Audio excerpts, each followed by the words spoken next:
ایاک نعبد و ایاک نستعین۔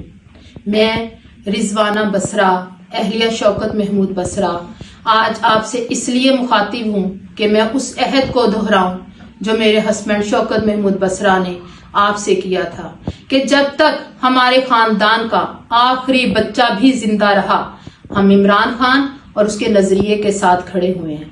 اس لیے میں ہارون آباد سے لے کر مروڑ تک شوکت بصرہ اور قیدی نمبر 804 کا پیغام لے کر گلی گلی کوچے کوچے میں جاؤں گی۔ میں جلسے بھی کروں گی، میں جلوس بھی نکالوں گی، اور میں آپ لوگوں سے حلقے کی عوام یہ امید کرتی ہوں کہ آپ میرا ساتھ دے کے قیدی نمبر 804 کے نامزد امیدوار طلعت محمود بصرہ، چودھری اعظم اور کاشف پنسوتے کو کامیاب کروانے میں میرا ساتھ دیں گے۔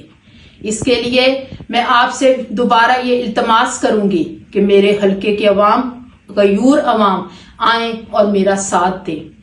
نہ عمران خان جھکا، نہ شوکت بصرہ جھکا، نہ آپ جھکیں گے اور نہ میں جھکوں گی۔ آپ کی دعاؤں کی منتظر آپ کی بیٹی، آپ کی بہن رضوانہ بصرہ۔ عمران خان زندہ باد، پاکستان پائندہ باد۔